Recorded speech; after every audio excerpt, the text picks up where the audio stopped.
할렐루야, 아멘. 은혜로운 기도, 귀한 찬양 감사합니다. 목사로서의 기쁨이 바로 이런 것입니다. 하나님께 영광을 돌립니다. 아멘. 어느 굉장한 부자가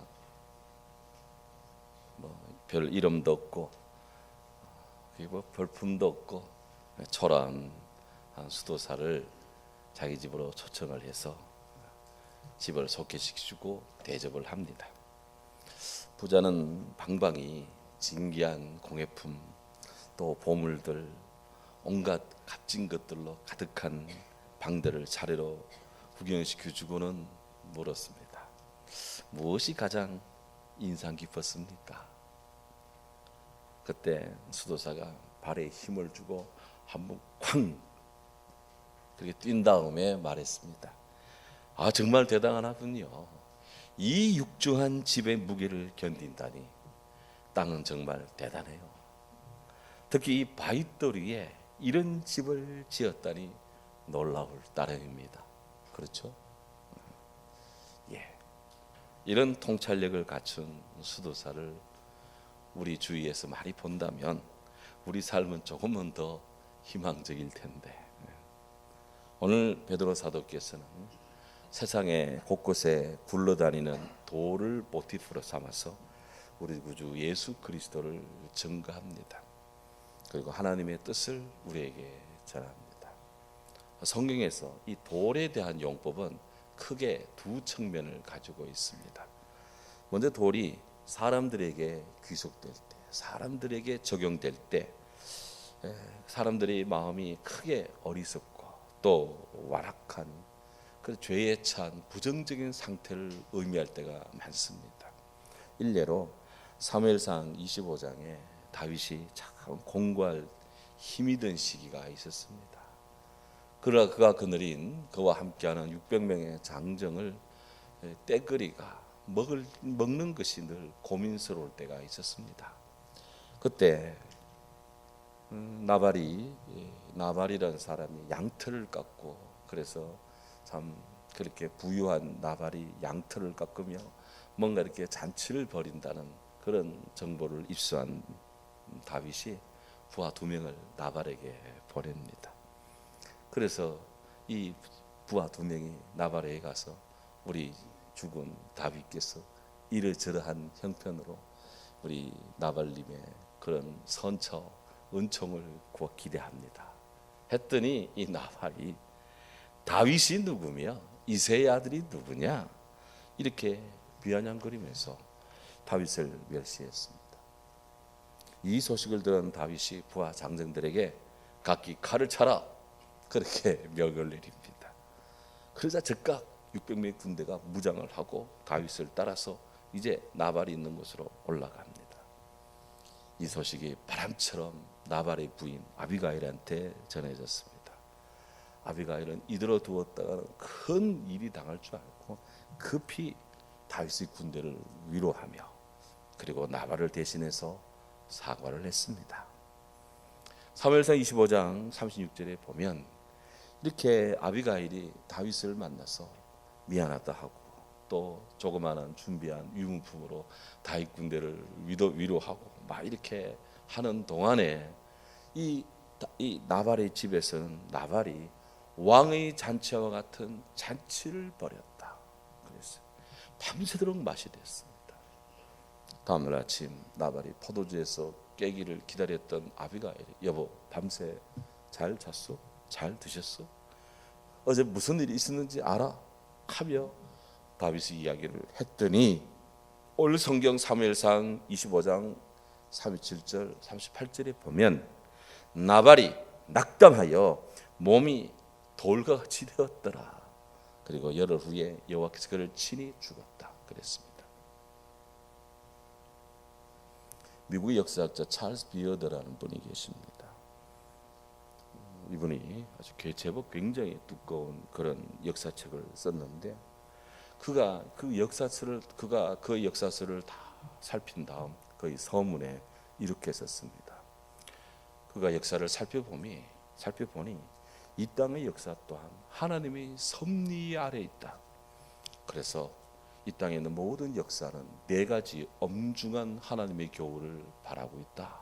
그렇게 말합니다. 첫째, 어두워지면 반드시 별들이 나타난다.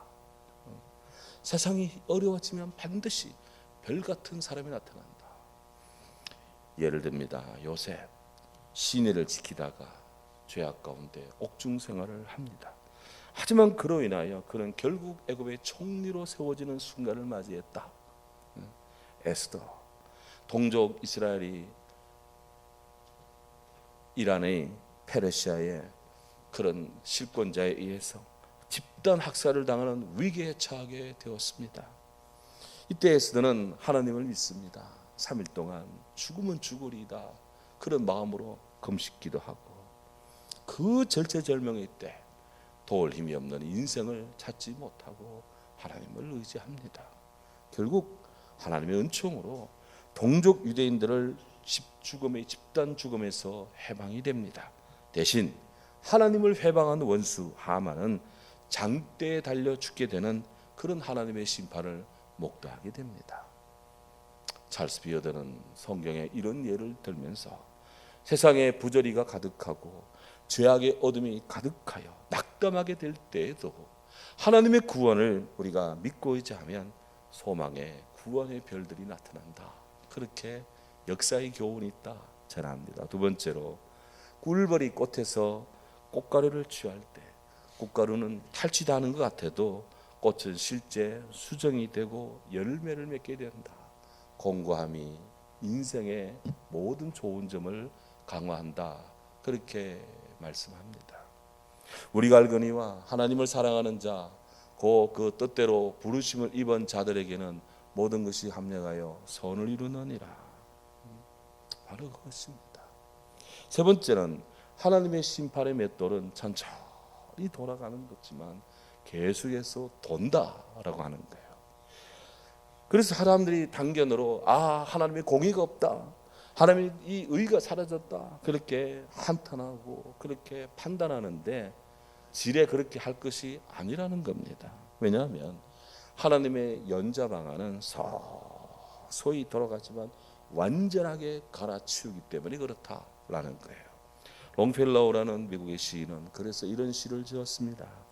하나님의 연자 방안은 서서히 돌지만 완전하게 돈다.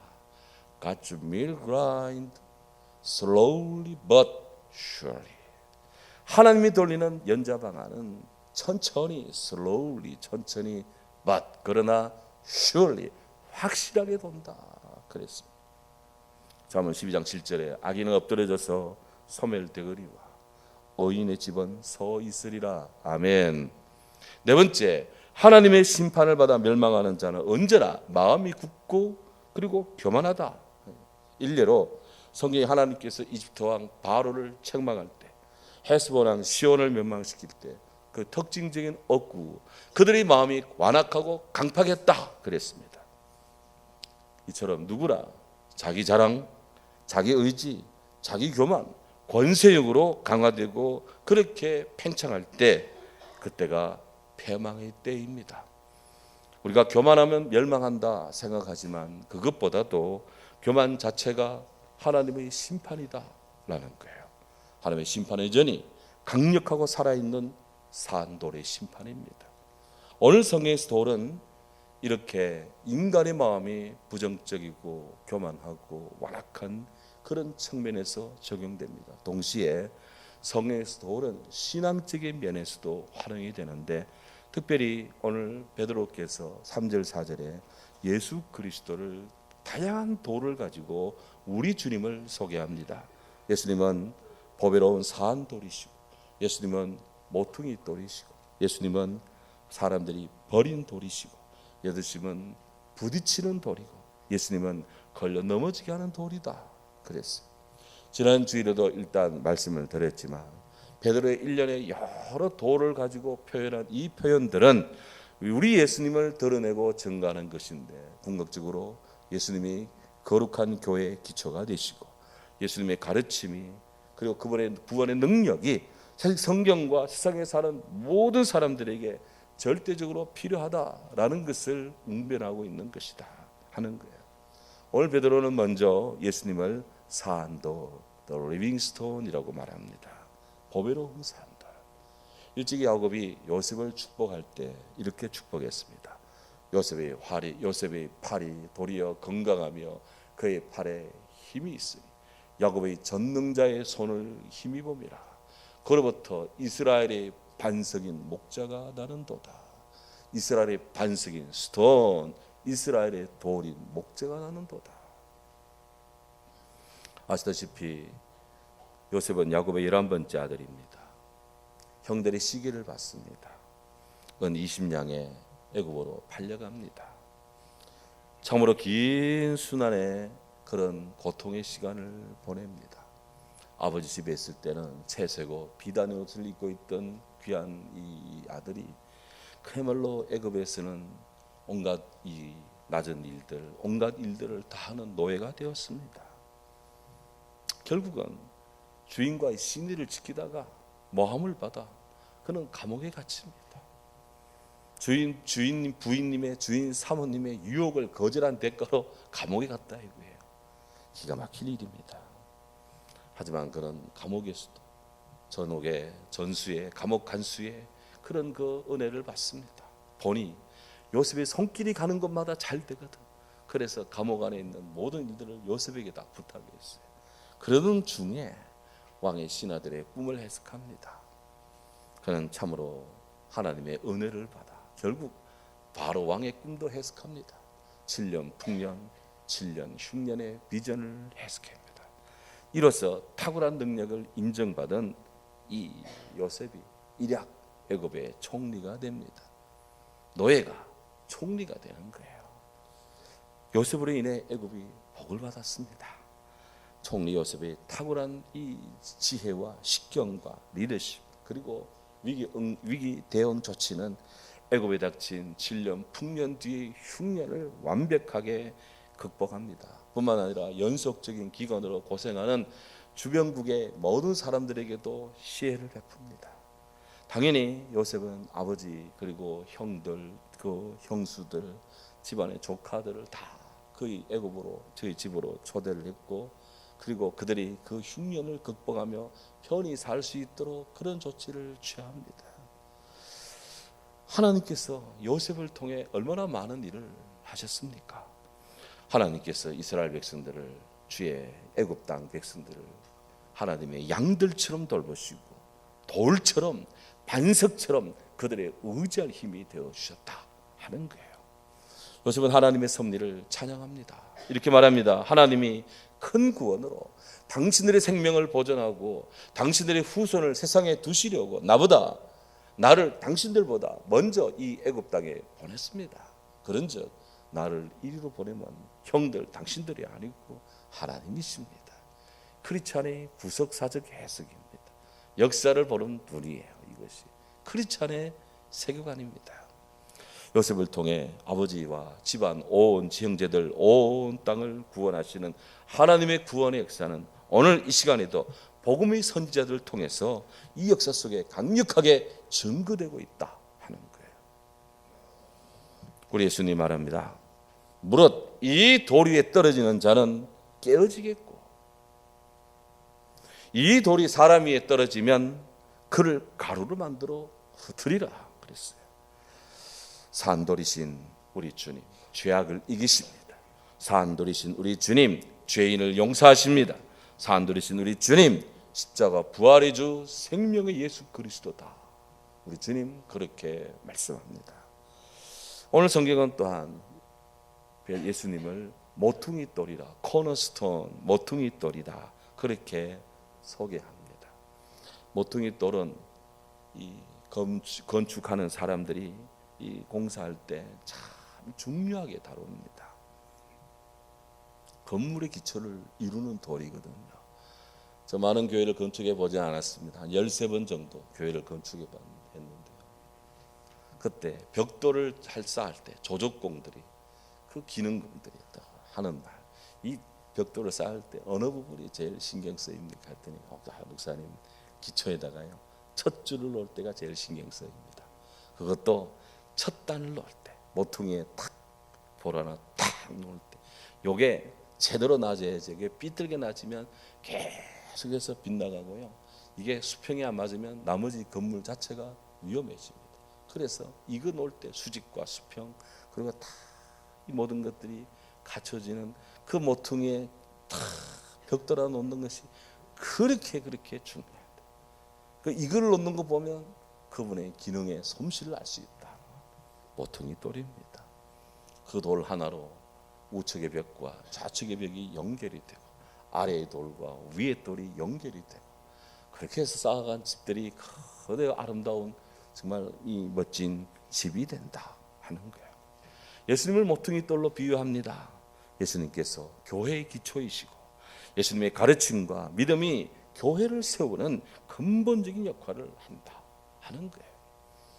예수님 말합니다. 누구든지 나의 이 말을 듣고 행하는 사람은 그 집을 반석 위에 지은 지혜로운 사람 같다. 바람이 불고 비가 내리고 장수가 나고 난리 쳐도 걱정 없다. 집을 기초 위에 반석 위에 주추를 반석 위에 다 놓은 까닭이다. 하지만 나의 이 말을 듣고도 행치 않는 사람은 그 집을 모래 위에 지은 어리석은 사람 같다. 비가 내리고 창수가 나고 바람이 불어 그 집에 부딪힘에 무너져 그 무너짐이 심하니라. 예수님은 우리 인생의 영원한 삶의 근거이십니다. 예수님은 우리 인생의 영원한 기초이십니다. 예수님은 이 시대에 진정한 모든 구축해야 될 모든 분야의 근거가 되십니다. 오늘도 우리가 이 주님을 떠나 어찌 살 수 있겠습니까? 바울이 아테네 아레오바고라는 지역에서 곳에서 우리는 모든 인생의 근거이시고 기초이신 하나님을 증거합니다. 아테네 사람들아 너희를 보니 범사에 종교성이 많도다. 이유인즉 내가 두루 다니며 너희 여러분들 있는 것들 이것저것 보다 보니 여러분들이 알지 못하는 신에게 라고 새긴 단도바토다. 그럼 네가 알지 못하는 신에게 하늘의 태양신, 달의 신, 그냥 행운의 신, 심지어 고무신까지 그냥 알지 못하는 신에게 섬기고 있는데 그 알지 못하는 신 내가 여러분들에게 알려주겠습니다. 우주와 그 가운데 있는 만물을 지신 우리 하나님, 그분은 사람이 손으로 지은 신전에 계시지 않습니다. 또 무엇이 부족한 것처럼 사람 손에 의지하고 섬김을 받는 분이 아닙니다. 우리 하나님은 만민에게 생명을 주시고 만민에게 호흡을 주시고 만물을 친히 있게 하시는 모든 존재의 근거요 기원이 되십니다. 또한 하나님은 사람을 인류들을 한 혈통으로 만들었습니다. 한 혈통입니다. 한 족속입니다. 그렇게 해서 사람이 사는 연대와 사람이 사는 지역의 거주의 경계를 정했습니다. 19세기 사는 사람이 있고 18세기 사는 사람이 있고 20세기 사는 사람이 있고 21세기 사는 사람이 있고 22세기에 살 사람도 있고 한국 땅에 살 사람도 있고 일본에 살 사람도 있고 호주에 살 사람도 있고 미국에 살 사람도 있고 그렇게 거주의 경계를 정했습니다. 왜 그랬을까? 왜 하나님은 그렇게 했을까? 이는 사람들로 하여금 혹 더듬어서라도 진리를 발견하고 궁극적인 하나님 안에 살게 하기 위함입니다. 여러분, 하나님은 우리 먼 곳에 계시지 않습니다. God is not far from each one of us. 하나님은 우리 각자로부터 멀리 계시지 않습니다. 우리가 그를 힘입어 살며 기동하며 존재합니다. 저는 이 기술 정말 좋아하는데요. 우리가 그를 힘입었어. 우리가 그를 힘입었어. 우리는 살고 move 움직이고 have our being. 우리는 존재합니다. 그렇습니다. 인생이 하나님을 떠나 어디로 가며 주의 손을 피해 우리가 어떻게 살 수 있겠습니까?